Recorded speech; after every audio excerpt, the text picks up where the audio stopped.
my name is Peter Whitehead, and I'm the creative director of the Walt Disney Hometown Museum. And so you're in Marceline in California right now. So you're at the D23 convention with us. We're here spreading the news about all the contacts that Walt continued with after he left Marceline. He only lived there for 5 years of his life, but they were really formative years. It's amazing for just 5 years how much that changed the rest of his life and how he stuck with it. But think about your life from 5 to 10. Yeah. That's when you're really learning about life for sure. And he came back. The first time he actually came back was very quietly in 1946. He came and he took home movies of Main Street USA that you can see. Well, you can't see in the archives, but I can see because I work for the museum. And he's just, I think, kind of replenishing his mind about what he thought he remembered of Marceline. There are buildings down in Disneyland on Main Street, USA, that are mere reflections of buildings that you'll see in Marceline. So if you ever come to Marceline, you'll pick out Cool Corner because it's a when we come to Marceline, right? There you go, exactly. When he came back in 1956, the image on the outside was the first time he really came back. He dedicated the pool in the Walt Disney Hometown, or the municipal park.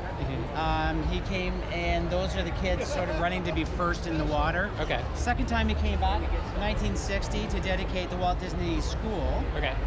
That's him finding his desk in Park School. He went back to his classroom, like all kids should not do right now. He carved his name in his desk, so he immediately. It might have happened when we were little, though. Yeah, exactly. Yeah, So that's in the museum right now in a glass case. And the last really precious thing that he gave Marceline is behind you, and it's the midget Autopia car.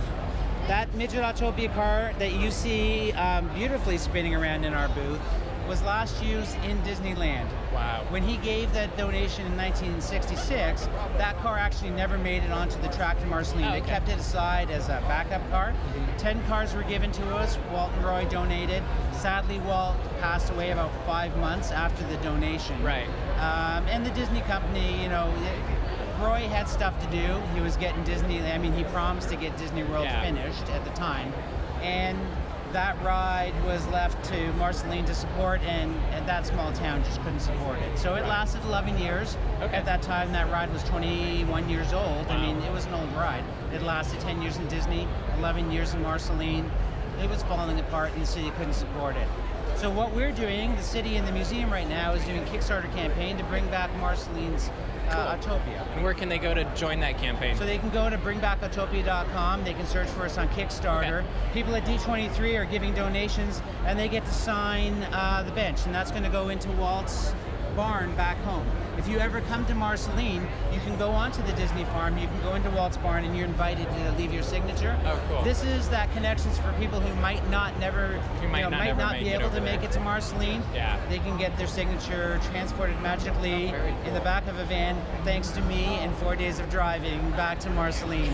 So you're a trooper. It's. Does that mean you drove out here also? I bonded with that car's name is Elias now. He became my best friend for 4 hot, sweaty days driving through. Awesome. We drove. We drove through into California and we did the veggie inspection. So I had no vegetables, but I had a midget Autopia car in the van. I'm so he sure goes, that was a conversation What are you carrying? piece. Yeah. No. Oh my God. He got so excited. He got into the van. And he just wanted to touch it. So what's your timeline on the Autopia cars?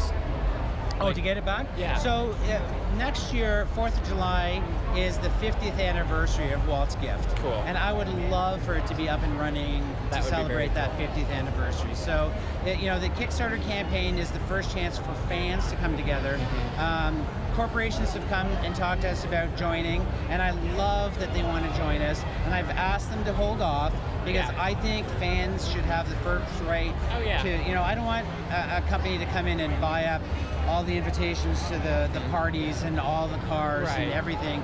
I want fans to go, oh my God, I want to be part of that. Keep it personal a little bit. They have connections. There are people who signed this bench, who cried when they signed that bench because it means so much. Walt Disney has been gone a long time, but he touches people in a really personal way. Every day. Continues to do so. So we're just thrilled to be able to tell a really homespun story. Yeah. And is this the museum right here? That is the museum. Okay. It's 15 years old as of next year. The contents of that museum came from Walt's sister Ruth, younger sister Ruth. Okay. Before she passed away, she called family friend, Kay, who's our executive director now, and said, I've got some really special things, as you would if you're, siblings were Walt Disney, you collect the things that you see in the newspaper. Right. So Kay went out in her car with a banker's box and thought, well, I'll bring home a box full of stuff, that'd be really cool. She got to California and came home in a U-Haul van. Oh my gosh. Full of content.